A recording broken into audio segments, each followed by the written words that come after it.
Leamos nuevamente Proverbios 6, versículos 16 al 19.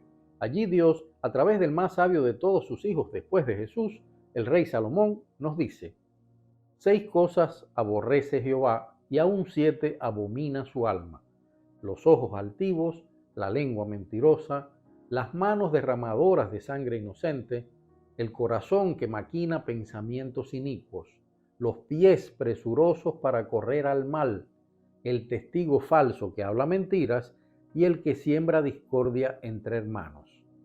Dios, como vemos, dice abominar los ojos altivos. Se impone aquí entonces una pregunta: ¿quién tiene los ojos altivos?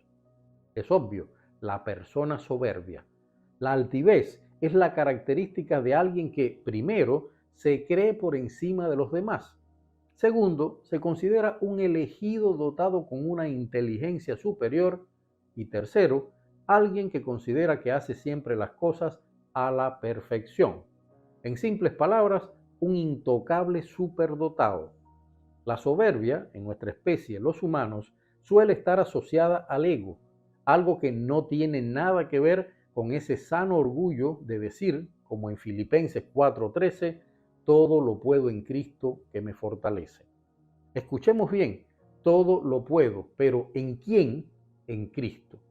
No podemos andar con soberbia por la vida aplastando con nuestro ego a quien se nos atraviese, porque ni siquiera esos dones son nuestros.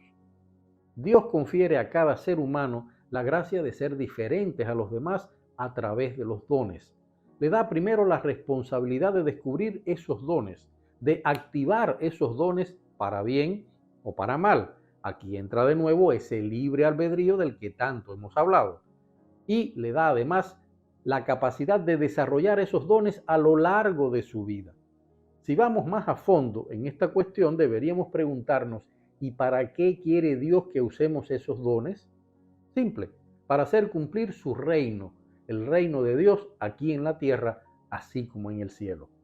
Para ello Dios nos ha puesto dentro, escuchen, dentro de cada uno de nosotros esa parte suya que es el Espíritu Santo. Veamos ahora qué cosas son los dones. Los 3 pasajes principales que describen los dones espirituales están en Romanos y Corintios, las 2 cartas del apóstol Pablo. En Romanos 12, 6, 8 habla de los dones de profecía, servicio, enseñanza, exhortación, dadivosidad, liderazgo y misericordia. En 1 Corintios 12, del 4 al 11, incluye los dones de la palabra de sabiduría, la palabra de conocimiento, la fe, la sanidad, poderes milagrosos, profecía de nuevo, discernimiento de espíritus, hablar en lenguas e interpretación de lenguas. Y en 1 Corintios 12 al 28 incluye los dones de sanidades, ayudas, administraciones y diversas clases de lengua. Justo de esas cosas se enorgullece el ser humano, se cree un elegido por tener alguno o varios de esos dones, y lo peor es que suele tratar a los demás con soberbia, con prepotencia. Como se dice por ahí, mira a los demás por encima del hombro. Pero ahí está Dios, lento para la ira y grande en misericordia, viendo cómo muchos se vanaglorian ante los demás, es decir, humillan a los demás, haciéndolos sentir seres inferiores, alardeando de unos dones que le han sido prestados hasta el día que se vayan de este mundo. Dios abomina los ojos altivos, la soberbia, porque eso, como vemos, es ante todo una irracional actitud de independencia de Dios, que pretende hacerle creer al resto del mundo que todo lo que se ha logrado ha sido por nuestras propias fuerzas, por nuestros propios talentos, y que Dios no tiene nada que ver en esa fórmula, no lo necesitamos. Incluso algunos llegan a pensar que puede que Dios nos haya dado esos dones, pero una vez que los tenemos, ya no necesitamos más a Dios.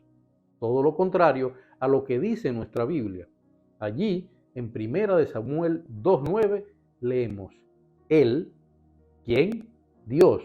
Él guarda los pies de sus santos, mas los impíos perecen en tinieblas. Porque, y escuchemos bien, porque nadie será fuerte por su propia fuerza. En las Escrituras, el orgullo y la soberbia es la manifestación más peligrosa del orgullo. Es sinónimo de burla, arrogancia, locura, maldad y también iniquidad. defectos que Dios no quiere que asumamos para nuestras vidas porque nos apartan de la perfección que Él sueña para nosotros. Como escritor, especialmente porque desde muy jovencito obtuve premios literarios en mi país, mucho reconocimiento en el mundo de la cultura nacional, cuando puse mi corazón a los pies de Jesucristo años después, supe que mi batalla mayor sería contra ese ego, contra esa soberbia, y cada día de mi vida, todavía hoy, le pido a Dios que me dé humildad y sabiduría. Porque lo he dicho otras veces en entrevistas y otros espacios. En esos tiempos de mi juventud, yo era un monstruo arrogante y ególatra que decía a todo el mundo haber llegado tan alto porque trabajaba como una bestia, lo cual era verdad, y porque tenía un talento descomunal, lo cual era un mito, porque en mi entorno había mucha gente más talentosa que yo, pero que, estuve creyendo por muchos años, no eran tan talentosos como yo y tampoco tenían mi suerte. El orgullo es bueno hasta el punto de que te haga entender que sí eres especial, pero eres especial ante los ojos de Dios, que eres especial en los planes de esperanza y luz que Dios tiene para este mundo. De modo que ese orgullo te haga sentir confiado en los dones que Dios te dio para hacer todo lo que hagas con la excelencia que Dios quiere que hagas eso, con un objetivo, extender su reino en este mundo. Pero Dios tiene que estar siempre en esa fórmula y tiene que estar por algo muy simple. Es, como vimos antes, quien te ha dado esos dones de los que no debes presumir. No lo olvides, Dios abomina la soberbia y detesta el orgullo. Como dice en Santiago 4:6, Dios resiste a los soberbios y da gracia a los humildes. O aún más preciso, como leemos en Lucas 14, cualquiera que se enaltece será humillado y el que se humilla será enaltecido. Dios te bendiga.